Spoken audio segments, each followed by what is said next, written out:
Once I'm like in the airplane, it creates an actual bodily response. Like my heart beats so fast, and I am just almost like a panic attack. Well, actually, I've had many of those, but from that, like, how do I react to slow that down? You can, yeah. By now, a space will be open in you whereby you're more aware of yourself at the witnessing place, and it's not anything that's happening. The witnessing place is not a happening place. Everything is just moving in that, and there's a silence in there that you can just keep present with there. Another thing that is good also, that whatever you hear, by the time you recognize it, it's already past.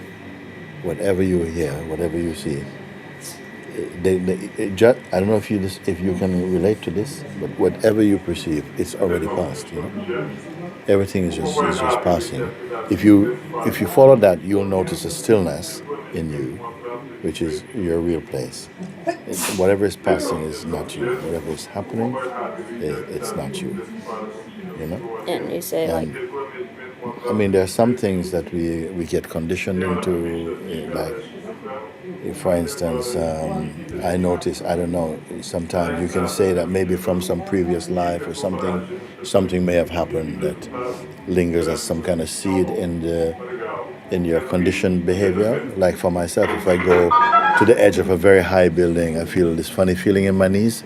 And it's going to call it vertigo or something. There's nothing to kind of stop that. You cannot. That's not true. You can do some practice to stop that. There are people who work with this, who work with kind of phobias and things like that, because they are much more in the conditioned part of our being. It's not in the you of you, but it's part to do with the mechanism of the body-mind life. Some conditioning might be there for a while, and you can actually do like a day even with. There's some people who work with this, and they help you just to, if you have a huge fear of snakes or a fear of being attacked, there are people who can talk you through and can change just where you are in yourself with it, and it makes a huge difference also. But now I'm going to tell you to just you're going to be more easy, because you are able now to find the place that for a long time you were not so aware of. That place which is a non-happening place. When I say every happening is a blip in the immensity of the non-happening. You can relate to that? Well, and you said something about like if you keep living, I don't know exactly the words, but if you live in your projections, you can be experiencing something that hasn't even happened yet. And for me, that's where my anxiety comes to play, especially with airplanes, because I live in that fear. Like I'm living in it like it's the moment, and it just takes away from any calm or peace I have in the present. And it's a waste. The space of the awareness energy itself will, and you'll find that the more you're in the space. Gradually you feel it more the presence more of the presence, and something just becomes more calmer with that. In fact, fears and things like this, they help you to find your truth, because without them you don't have any motivation or incentive to look.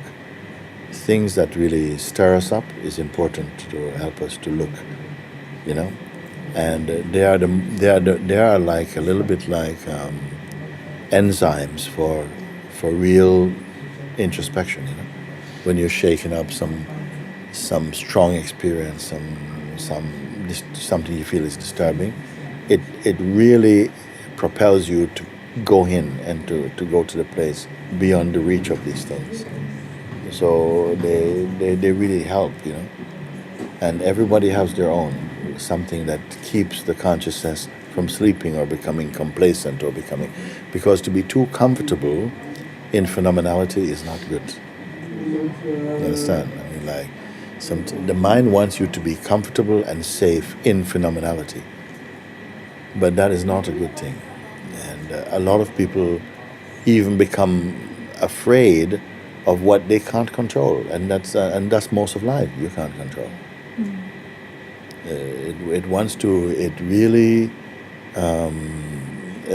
exaggerates these feeling of control, like you have control and take control of your life and all this type of stuff, rather than rest in your being and watch life flow. There's a flow that's happening. It was good that it says, like even in the Bible, that everything was created. Everything was created before man came, so that he doesn't get the arrogance of claiming that he's the cause of it. He simply joined in, and that human beings, I say that they are not the possessors of or controllers of consciousness. We are an expression of consciousness. So these things because this feeling we have, this is me, the me that is shaped out of our body-mind conditioning, is not your true self.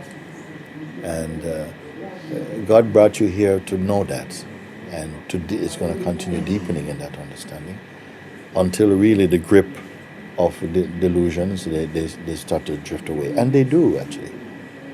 It really does, and that you outgrow some concepts and some stages of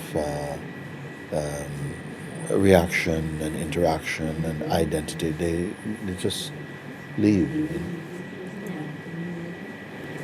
I feel like we can all testify from living here, watching this guidance that happened so clearly. What time is your flight? 10:25 tomorrow. 10:25 tomorrow morning. Okay. I'm going to remember that, and I'm going to come sit with you. It was like a huge fear, and always, since I became scared of them at like 15, I used to always fly, and then just one flight, something switched, and it's not even the fear of dying that I'm scared of, it's just I'm afraid of being terrified. Like Yes. It's like it's not even the death part, it's just the terrifying part before that. Afraid of fear or something. And it's so, you can live that, and like it's taken me from so many trips and things. It's really amazing how things really are experienced very differently from how you imagine. Because I saw some things where things have happened where you think, wow, that must have been so horrible. And what happened is that if something is overbearing, the consciousness just become unconscious.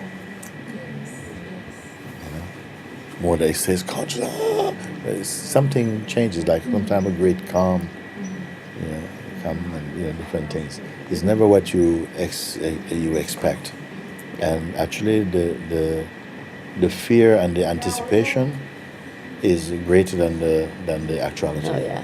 Very often of things.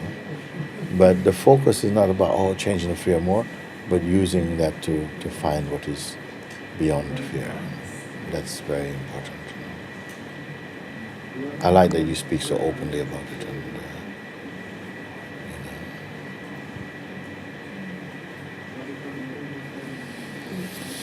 there's always something in the mechanical consciousness, in the body-mind functioning, that will create some turbulence in those states, no? And because they cannot themselves exist without the underlying consciousness, so we experience things, but the depth and the force of the impact and so on changes inside, because you cannot not feel anything. It's that, you can feel something, but somehow the kind of becoming completely disturbed and shuffled up, that will change. Like something you come more and more to recognize that which is untouched. And it's not just for the moment of leaving your body. It's even like you say, you're living in answered prayers. You're living in the state of grace every day, the peace, the perspective, the distancing between phenomenal play and where you are, all of this is already taking place. It's not just for later. Everything is, the food is now. Yes.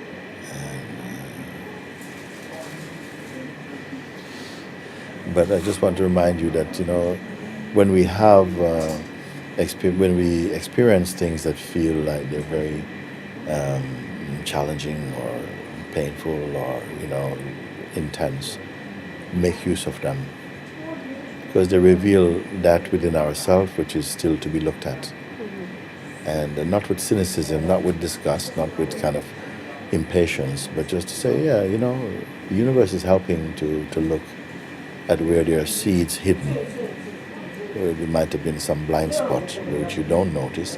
Then in those moments, everything becomes like the glass house, and you begin to see where things are happening internally which are not in service to the truth.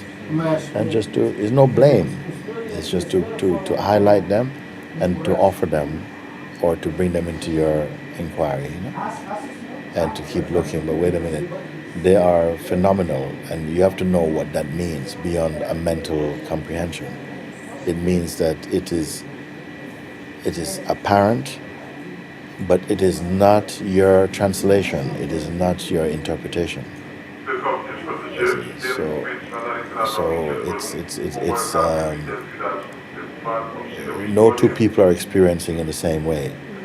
Even though we are standing at the station, a train goes and we don't experience it the same way. So you cannot say that what you're experiencing is a fact, because for someone else, you may say, "Wow, that was so dangerous," and when they go, "Wow, it was so much fun," it's like, "Wow, nothing happened, man. What are you talking about?"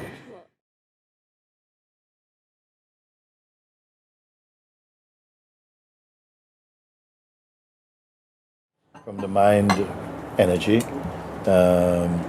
it wants you to find a kind of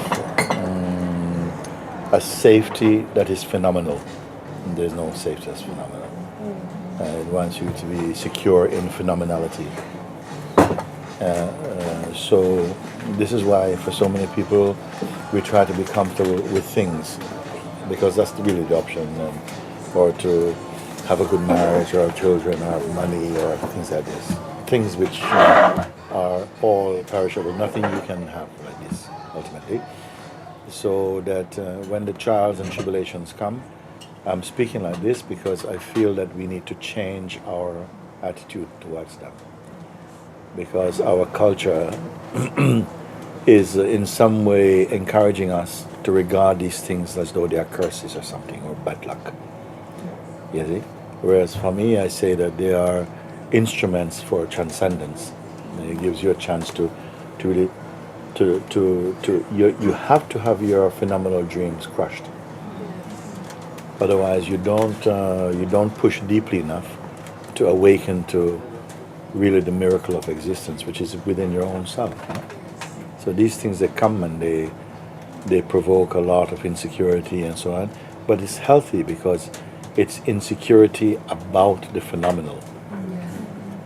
You cannot be insecure about the nominal, about what is real, because there's nothing to be even secure about. It's beyond secure and insecure. It's just what is. Everything else, even in the manifest world, nothing is stable. Everything is a cloud passing. It's fine as well. There's a beauty in that. In the phenomenal world of time and change and shape, things are phenomenal necessarily because they are changeful, and change is very natural for the phenomenon.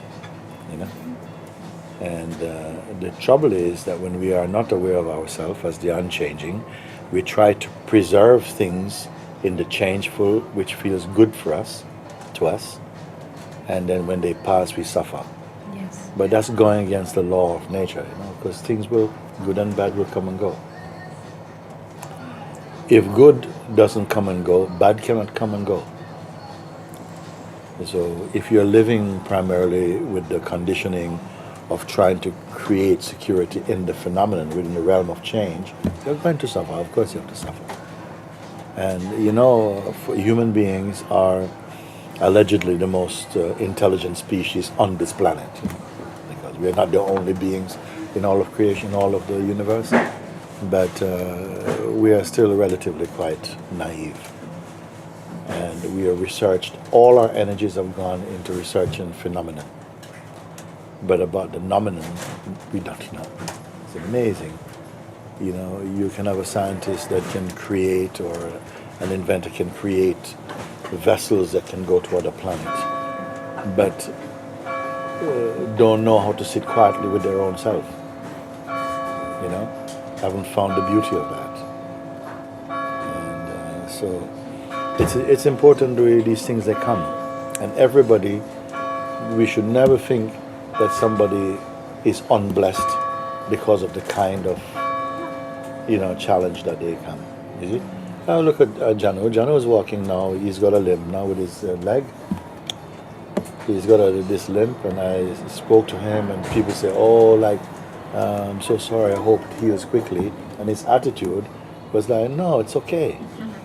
Because I regard this as blessing for me also. Because with this, I have to stop. I spend more time reflecting.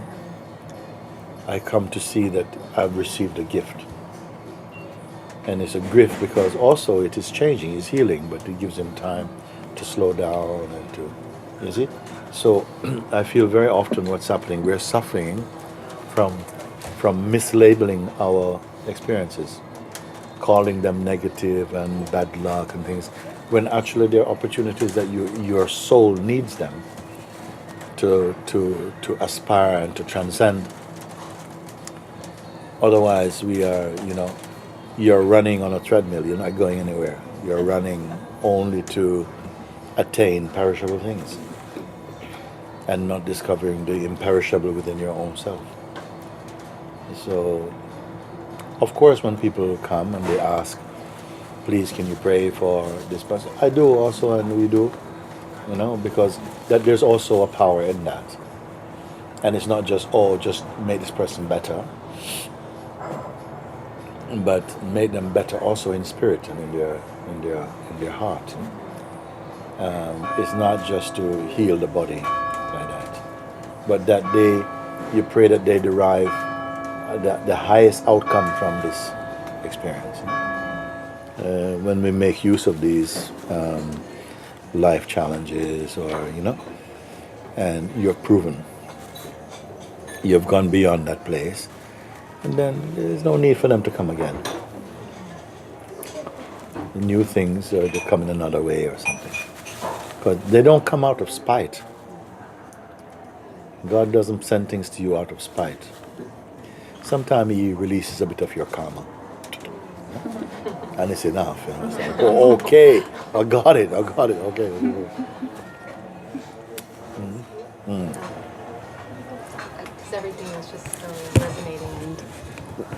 And I wanted to check in with you because it feels like the seeing is really deepened, and like the eye watching has been very alive. And yet I can see like it's almost like the mind is fighting back in a way that,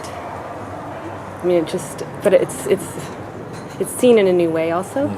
And I can, like, some old Vasana or some life challenges have been coming up, and I really feel in a way like I'm being tested. I know it's good. And I just... Tell me what your eye is that you're referring to. Slow down and really introduce what is the I that you are relating as yourself. The one who's being tested by the mind and so on. There's no cynicism about the question, by the way. It's just an opportunity to look and to verify, is that who you're calling yourself? Because, of course, we are going to be tested, the sense of our dynamic existence, where we have feelings and desire, where we have the privilege, we have the opportunity to experience desire and judgment and discrimination, and to use your discernment, and to all of this. We will try it, but you must understand what it is that you are in that mode. The multiple choice question again. As I was sharing a moment ago, I can feel it was personhood. When I was referring in that moment to my I, it was from a place of more identity. And The reason why I said that, because you use a term that you've been getting stronger in eye watching. This eye watching is very, very powerful. Of all the different sort of sadhanas or different kind of spiritual practices, eye watching is amongst the highest. What it means is that whenever you feel I, and when is it that you don't feel I? Almost every conversation, everything to do with yourself starts with a feeling of I. Even it is stronger than the feeling about you, because you only bears relevance in association with I. It's the I that refers to you as you. No you refers to itself as you. It is I, you know? So this, what we start from the sense of I. It's very important that we discriminate to find what is this I. Is it personal? Is it the witnessing consciousness? Or is it the impersonal consciousness? And just by watching this, without trying to fix anything, your life comes back into harmony. Because every time you go and you find that my I, when I speak as this I, it's personal. yes. And then you have the choice of, is that satisfying to keep on relating to life from a personal standpoint? Bearing in mind that the person is also not stable. The voice and the belief of the person is not stable. It is, you know, and what knows this also? It means that a deeper consciousness is aware of the personal.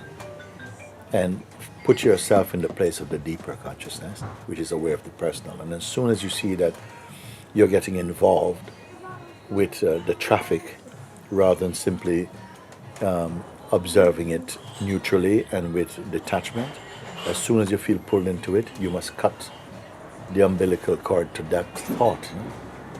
That's what eye watching really is. So that you're not building up this kind of cholesterol of identity, and that's what I mean by eye watching. If you don't watch this eye, because you're cutting things at their root. If you're watching the feeling of I, you're cutting their potential trouble at the root. If you miss that opportunity, you're already trying to swim in deep water, because then your eye has taken on the form of the person, and the person is a troublemaking machine. It will always be suffering from some mode of, feeling of rejection or neediness or judgment or hatred or desire, attachment, memory, longing, projection, fully in time. It's very, very, you're in the high seas in a dinghy. You understand? So you really need to quickly, and I'm not saying, I'm in high seas, paddle back to shore. I'm saying, no, cut it. Because that ability is in you to look and to see, wait a second, no, but, dismount. Yes. Don't be, galloping off on the back of I as a person. But can you relate, though, all of this to this, for these examples? Because it's in actually, it is so practical. When I speak of spirituality or whatever, I don't speak spirituality, even just about truth. It must be very practical. It must be immediately applicable. And immediately, when I say this is a tree that immediately bears fruit, I mean, as you see somehow, and you change your position from where that you're referring to yourself as, you see, and how far can you go with that? If you're not the person that you have been living in the delusion or the dream state in this personhood, then where are you now? You say, okay, fine, now I'm witnessing that. I can witness that now. But the person, sense might now, it's fallen, but it's still radioactive, okay? So you don't want to be touching that really as much as you can. And you keep just staying in a place of weakness, and already your world and your space has opened up so much. You're going to be much calmer, much naturally happy, even without feeling, oh, I'm being happy. No, you're just naturally happy, much more spacious, much more intelligent. Your intelligence is coming up, wise and compassionate also. These are the fruits of the self, the dynamic self. Then the more you stay like this, and you love it also, you love this way of being. Because of course, if you have the choice of loving the world or hating it, you'll have to choose loving it, especially if you have the experience of it. Then only gradually, as you come to see that, wait a second, but even the weakness, although it's a much more elevated and expansive state, is also witnessable. This gradually comes in, it must not come in prematurely. It must come in, it's gradually coming in. Natural is a natural progression. And then now you're in the indescribable state. You cannot describe.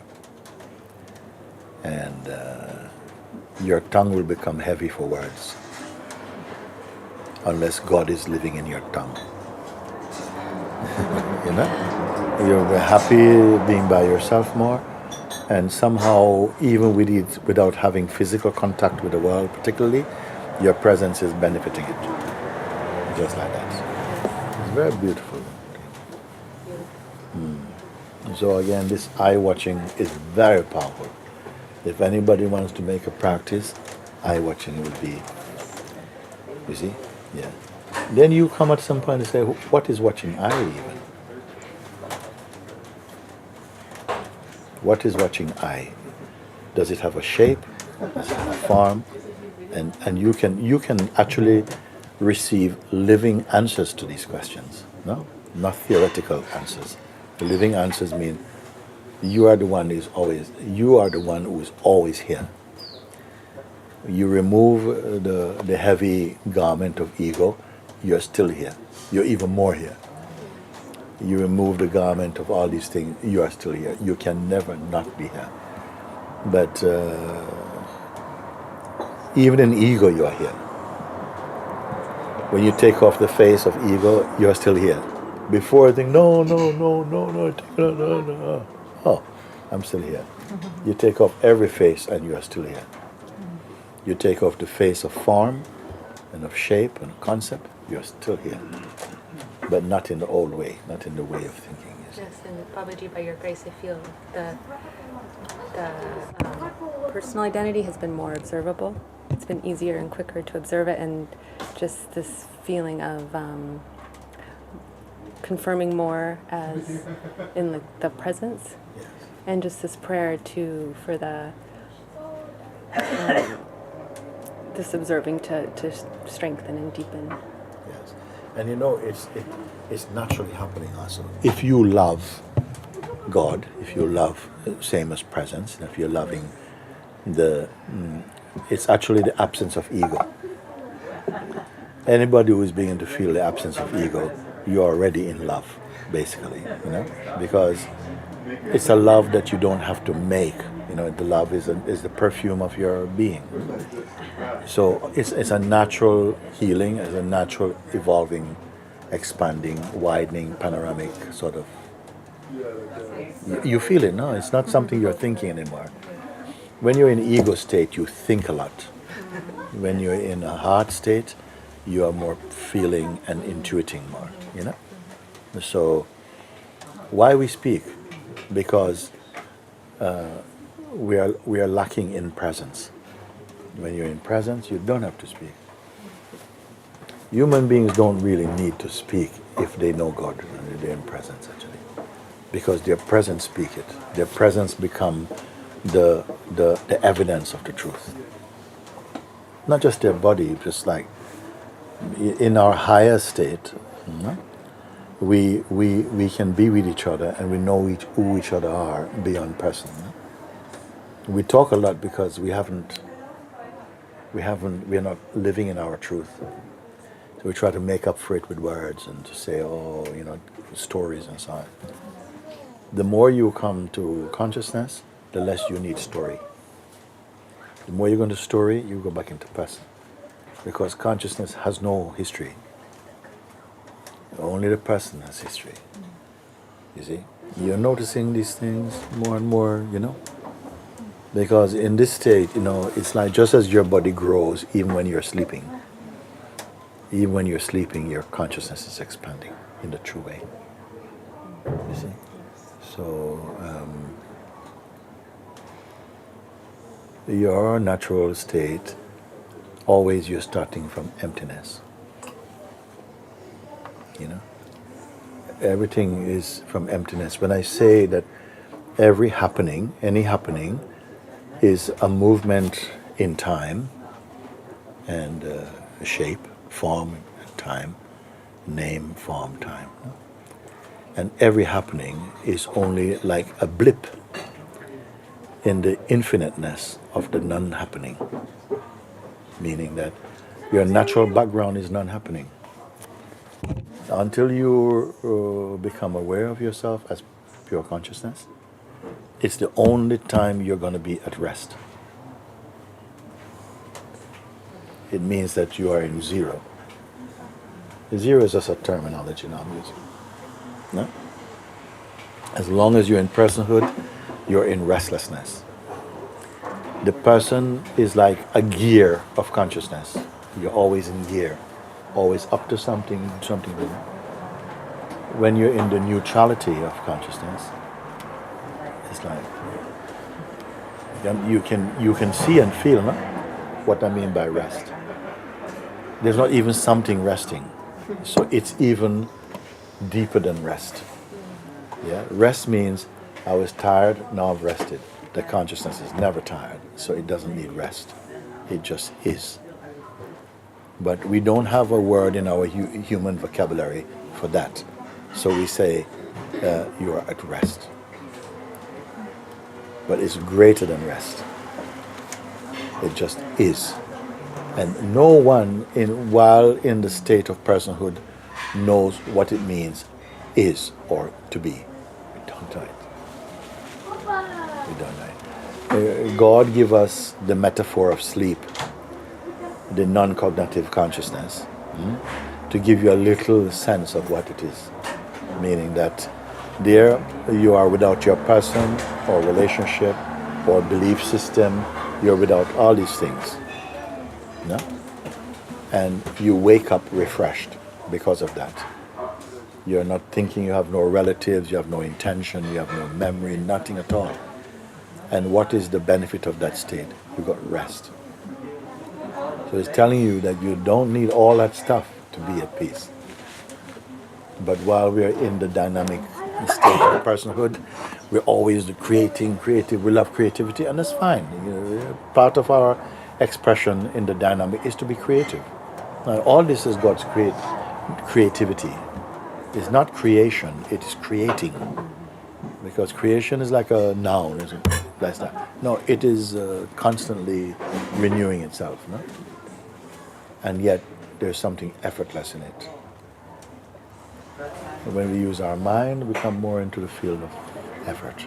But, maybe I've said too much already. It's enough, Little bite-sized pieces, well chewed and swallowed, is better than, too much. And last thing, all your introspections, your conversations, your contacts, all of that should always end in emptiness. You even started in emptiness, expressed in emptiness, end in emptiness. Yeah. There's nothing there, no collection. You don't need any collection. You see? And therefore, when you have no background, it is consciousness speaking and not the mind. And we grow in confidence that you don't, because the mind tells you, you need to prepare. You need to get into it, you need to do. And so if you buy into that idea of the need to prepare, the need to practice for life, it will suffocate your spontaneity. You will not have faith in the spontaneous. You see? So just may the quintessence, the living quintessence of what I'm sharing, may that detonate inside you. combust into spirit. I just want to say like a big yes to what you're speaking. Yeah. It's a big yes, and also that just like the practicality just made it completely combust here. Yes. And see, there's also a tendency to make it all complicated and eye-watching and self-inquiring. Something gets so mental and blah, blah, blah, blah, blah. And just Don't reject that yet. Don't reject that, because there's something in that, but some of it is being hijacked by the mind. The mind will hijack something good and make you feel bad about it. Yeah, I remember sometimes you maybe meet someone who is in need of help right now, and you help, you serve them, and your mind goes, yeah, I really feel good about it now, don't you, and stuff, and you think, no! And then you say, no, I don't want to help anyone, because my mind is just goes, oh, you want another star today, and blah, blah, blah, blah, blah. You cannot throw everything out. You have to know what to throw out. That is discernment. He wants to turn something that is good and innocent into something negative. Don't let it. So, yeah, you identify the part which is not true, and slice it and push them off. And stay. Because suppose you say, I'm not ever going to try and help people anymore because my mind just comes in. The mind is laughing too. So. Guruji, just saying about the blessings from injuries or something like that. Like I had my wisdom tooth out on Thursday, and so I've been really restless and not sleeping well. But I was just noticing how much, like I was actually, it allowed so much projections and problem solving and restlessness and mental activity that I really was in me and unchecked. And I just pray that like the blessing from this is that I can see that identity and that I wasn't. If you get a kind of mind tsunami, I give you a tip: don't try and fix it. It's better that sometimes you need a mind tsunami to find your stillness, because it's too much to try and get right. You can't do it. So don't try and, what should I do? No. That just adds to the turbulence. No? You feel it, just let it just leave your existence to existence. Let it all bubble away. There's something that is not caught in the tornado of those kind of thinking. And you must identify that. That's all. That's the most practical thing I can tell you. So again, because we each feel sometimes, there's, it's like the mind or the devil, whatever you want to call it, is having a field day, and it's just everything is going wrong, and all your thoughts, and you're not going to do this, and how many things you have to put right, you don't have the time, you don't have the, blah, blah, blah, blah, blah, blah, blah, blah.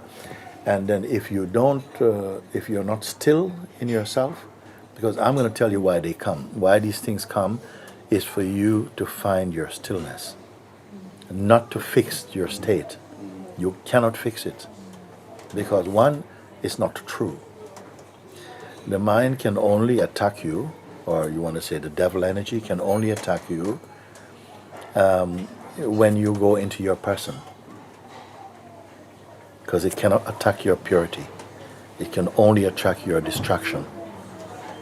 And when you're distracted, it means that you're listening as though you're the thing it's talking about. So when it comes at that and this, and then at the same time, it can also have external manifestations too.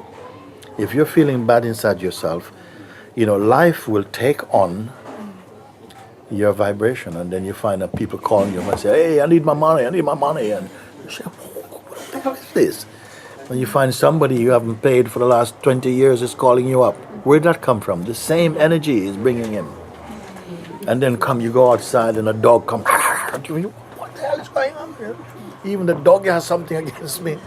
It's all coming from the same tornado. Don't fix it. Step aside and it's like you cut the umbilical cord to that, and let it go on. Don't put energy trying to fix that. The more energy you try to keep to fix that, it pulls you into more person. Find the thing which is not that. The reason why you can know about this is because there's something that's not this. And the fact that all this is going on is witnessable. You cannot be a true witness if you're involved in the thing you're witnessing. Find the thing which is not participating or trapped in the bubble of that storm.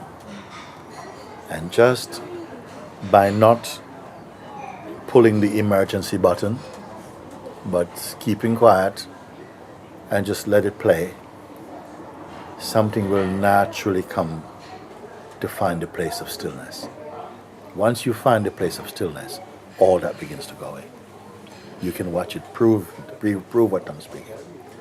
Once you begin to recognize, rather than getting all caught up and trying to put out fires, you just find that which is not this.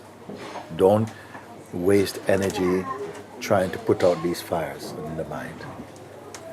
And be patient, just sit there. Be patient but not waiting. Then gradually you see, wait a second, the atmosphere is changing. Why? Because you made the higher choice. So it's not technique, you don't need any technique to be.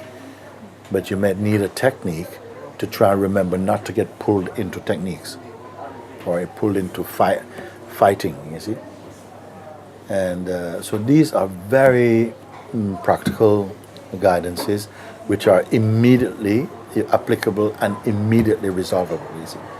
Just don't fight, you know. Something wants you to fight, you know. It's like you go to a boxing match and only one boxer show up. The devil is in the ring. Okay? The next fighter hasn't showed up, then what's going to happen? So it is like that. You are just the audience to things, and they're so practical. You, at this stage in your sadhana, things must be becoming easier. I should be able to say one word, and that word makes up for a whole book of things. If I say, don't go into any shape, stay zero, watch the eye, all these things. We don't have to talk so much. You take it, immediately it detonates, you know, it combusts into spiritual force, and that's it, you're out of it. Like that. Don't say, oh, I've beaten the mind and blah, blah, blah. This I again is mind. Don't claim any victories. Just quietly keep looking. When you check for the sense of I in yourself, you should not find anything solid. Just a space of emptiness. And out of that emptiness, God speaks. If you want to speak, God will not speak. You must become first empty of you, then God will speak in your emptiness. You have to become a book with no words on it, then God might write something in it. This is what we are speaking. Thank you, everybody. Good. Nice. So good.